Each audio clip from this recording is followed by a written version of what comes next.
There is a place in Paris where 16 women were killed in a single afternoon, and for more than 100 years there was nothing there to say it happened.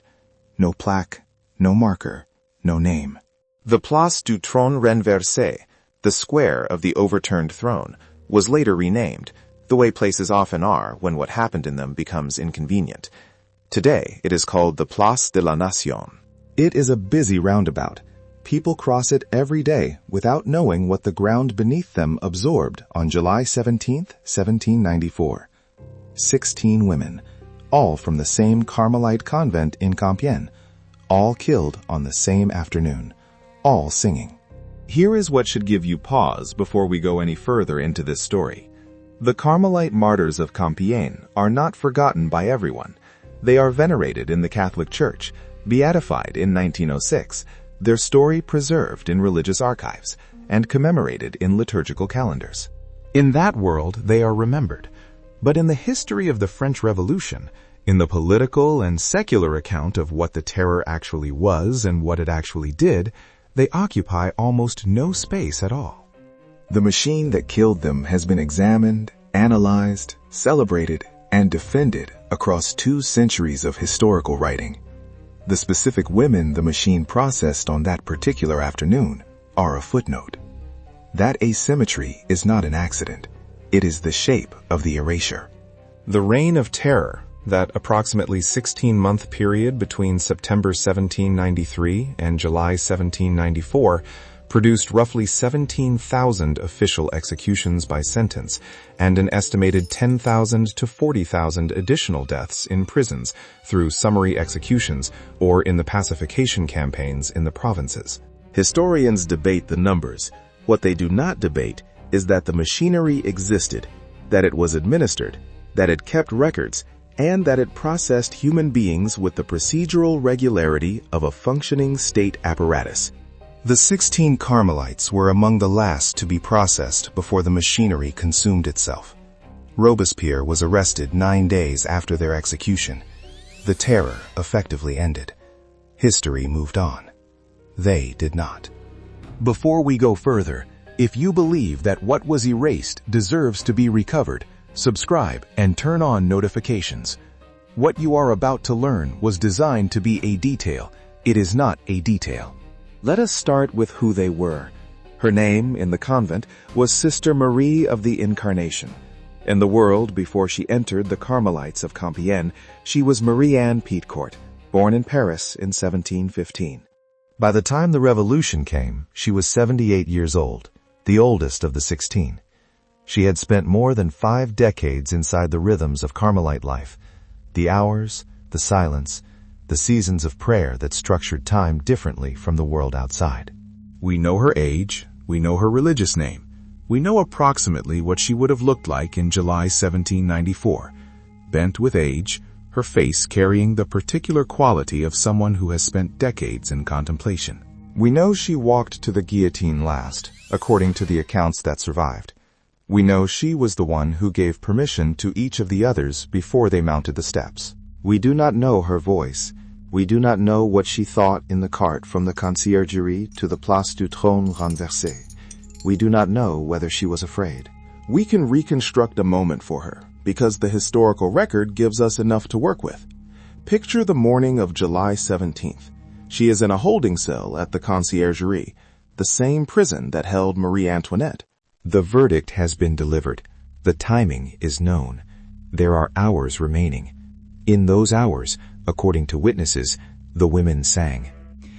They sang the office, the liturgical prayers that Carmelites recited daily, as they had been singing them for years, inside the cloister and outside it, in the Compiègne house, and in the various places they were dispersed to after the convent was dissolved.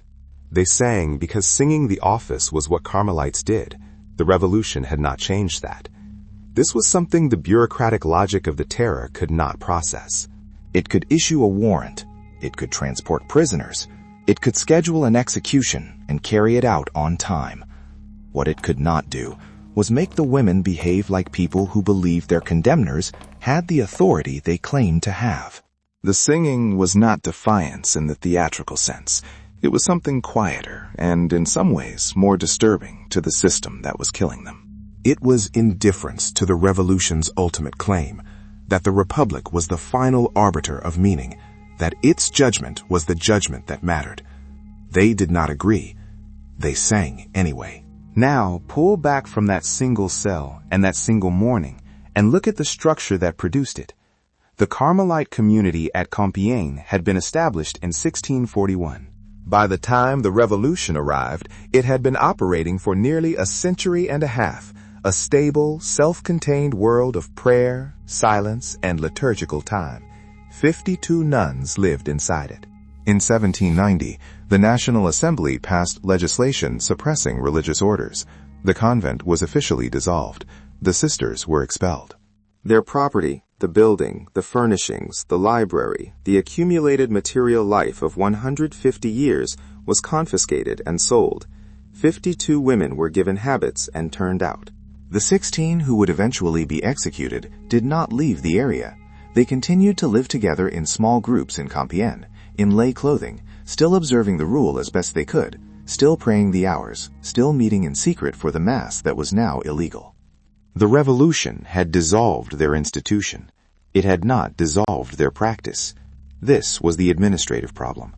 The machinery of the terror required a category for them, and the category it reached for was fanaticism, the term the Committee of Public Safety used for religious practice that persisted despite prohibition. Fanaticism was not merely a religious failing in the revolutionary lexicon. It was a political crime. It was evidence of counter-revolutionary attachment, of loyalty to an order, the old order, the church, the monarchy, that the Republic had declared abolished. The warrant for their arrest, issued in June 1794, charged them with preserving their community in secret, maintaining a superior, taking vows, and wearing religious habits in private. These were the crimes. The document exists. It is in the French National Archives, a bureaucratic instrument, precisely worded, identifying 16 women as threats to the Republic of France. The instrument was signed. The women were arrested. They were transported to Paris. Here is the machinery in detail, because the machinery is the horror. The Revolutionary Tribunal was established in March 1793 to try enemies of the Republic. By June 1794, the month the Carmelites were arrested, it had been restructured under the law of 22 Prairial to operate with maximum efficiency. The law of 22 Prairial, passed just 3 weeks before the arrests, removed the right of defendants to call witnesses or have legal counsel. It simplified the verdict options to acquittal or death. It eliminated the procedural friction that had slowed the earlier operation of the tribunal. The Carmelites arrived in Paris and were held at the Conciergerie. They were processed under the new streamlined procedure. Their trial on July 17th lasted approximately 15 minutes. The charges were read. The women confirmed that yes, they had maintained their religious community in secret. Yes, they had continued to pray together. Yes, they had worn their habits in private. Yes, they had taken vows. The tribunal found them guilty of fanaticism and counter-revolutionary activity. The sentence was death. The entire proceeding, the reading of charges, the brief questioning, the verdict, the sentencing, was completed in the time it might take to have a cup of coffee. This is what the bureaucracy of erasure looks like in operation. It does not require hatred. It does not require fury.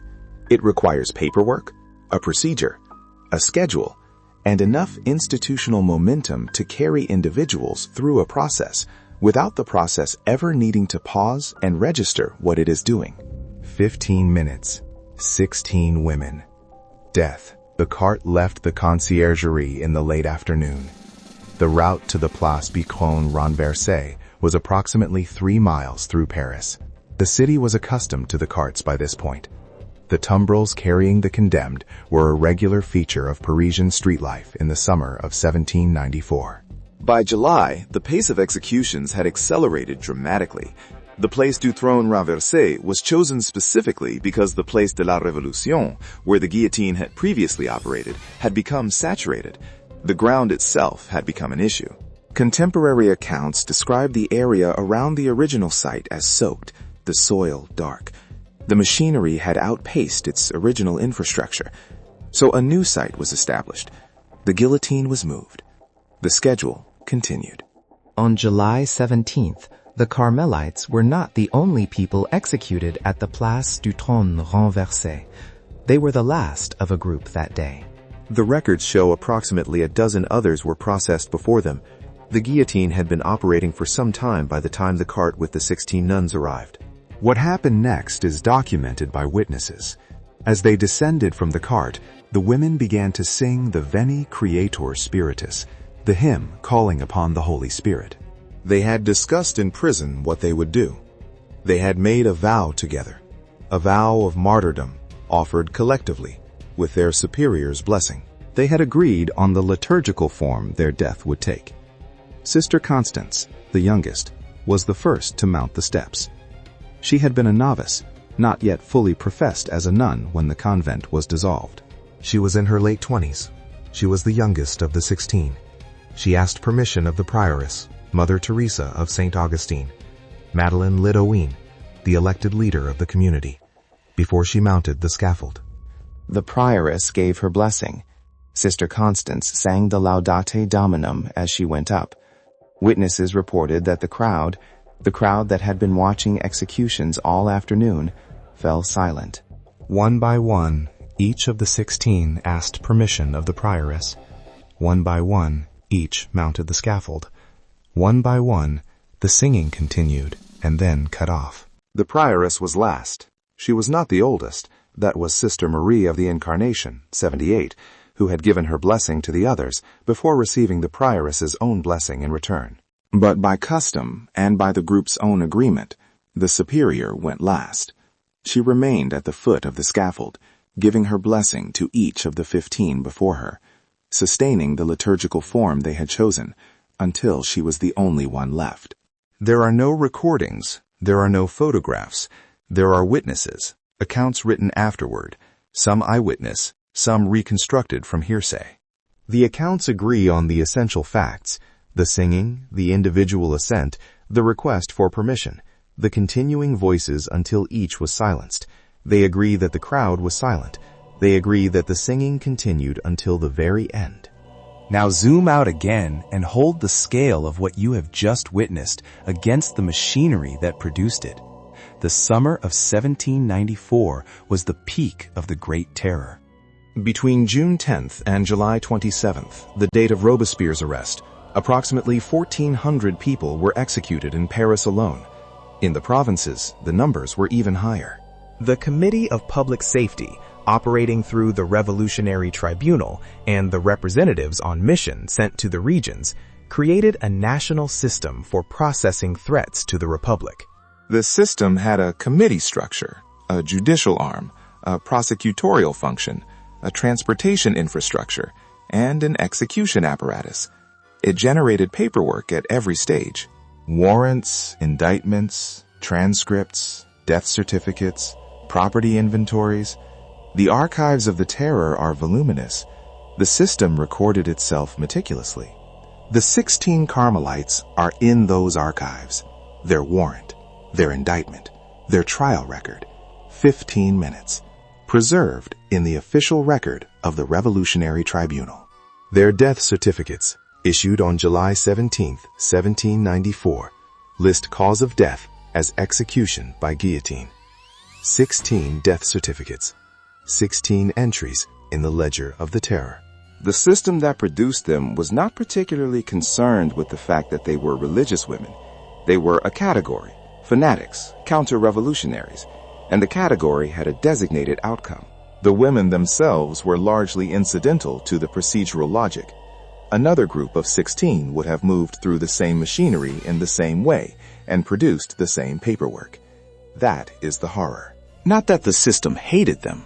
Rather, the system barely noticed them. If what you have just learned about the machine, about the 15-minute trial, the procedural logic, the death certificates, makes you feel the weight of what bureaucratic erasure actually looks like, good. The erasure is failing. Like this video so that the algorithm carries this testimony further than the silence intended. Now we need to talk about what happened to the record of their deaths, because the erasure did not end on July 17, 1794. In the immediate aftermath of Thermidor, the coup that ended Robespierre and the Terror on July 27, the Revolutionary Tribunal was disbanded, its procedures exposed and condemned. The surviving prisoners were released.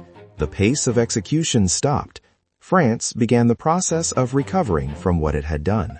The Carmelites of Compiègne were part of that recovery in a particular way. Their stories circulated among Catholic communities. Witnesses gave testimony. The accounts were preserved. In 1906, the Catholic Church formally beatified them, recognizing them as martyrs, as people who had died for their faith.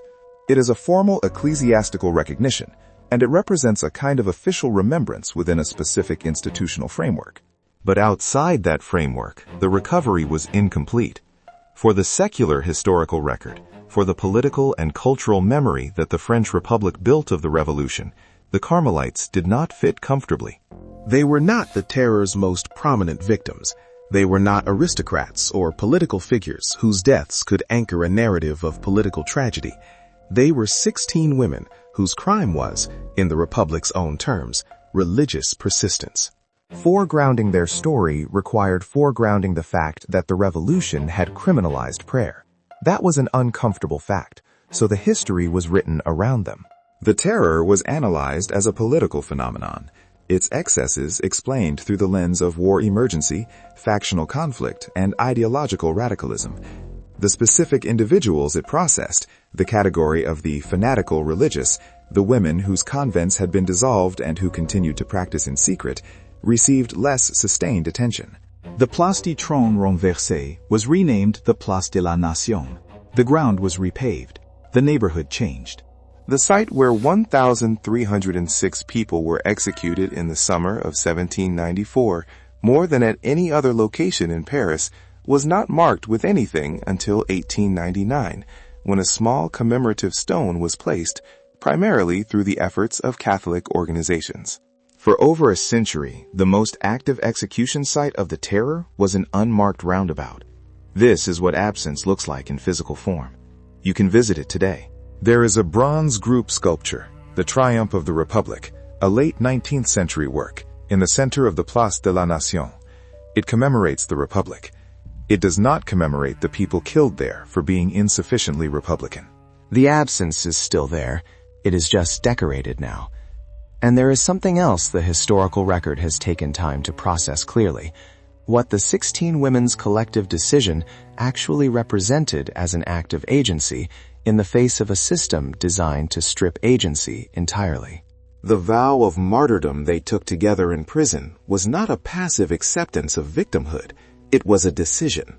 It was an assertion made collectively by 16 women who had spent their adult lives in an institution that the revolution had dissolved, that the meaning of their deaths would be determined by them, not by the state that was killing them.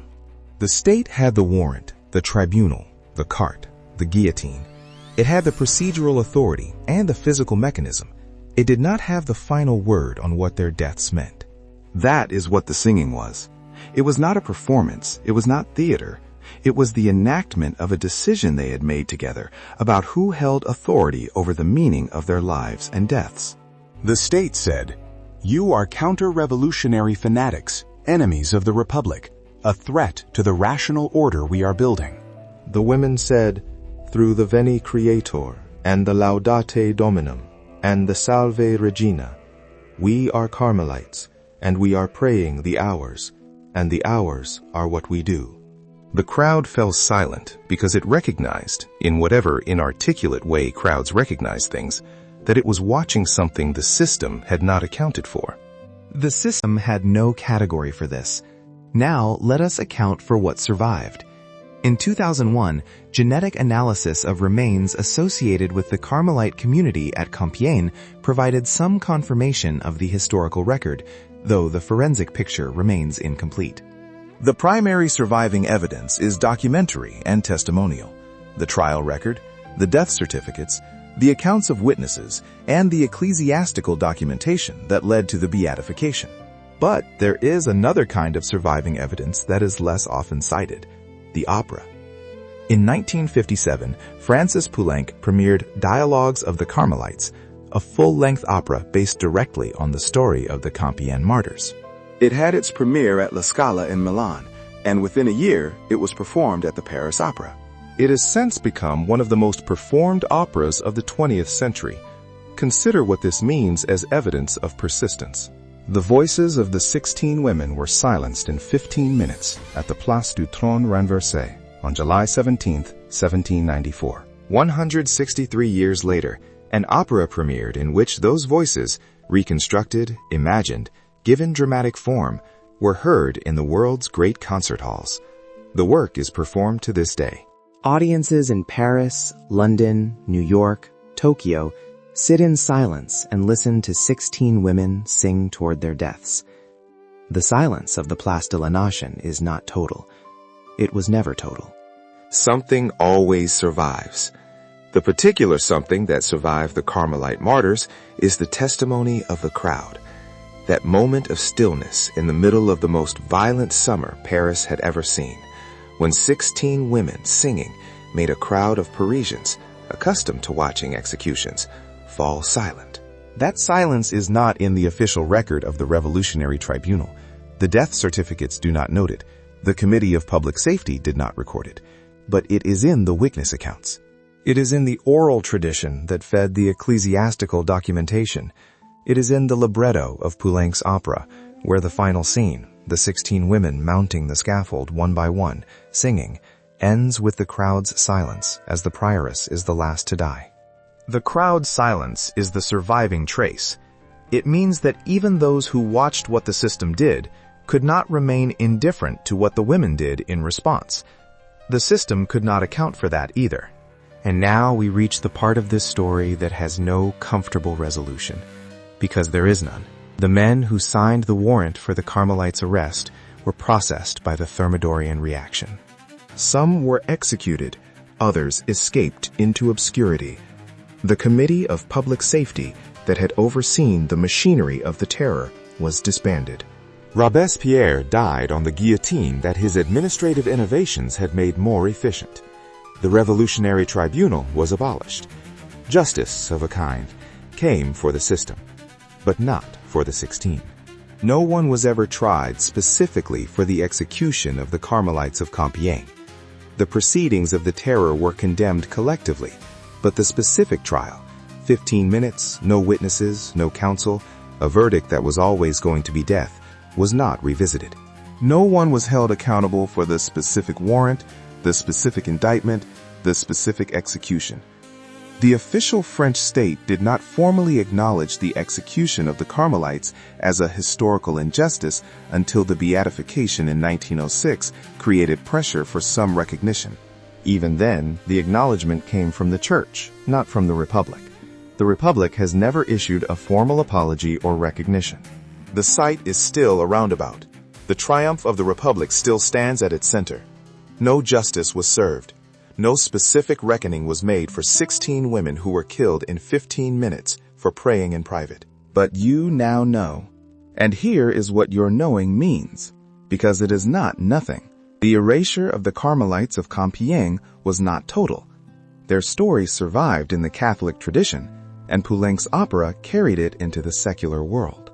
But it was partial in a specific and important way. The secular historical memory of the terror has consistently marginalized their story because foregrounding it is uncomfortable.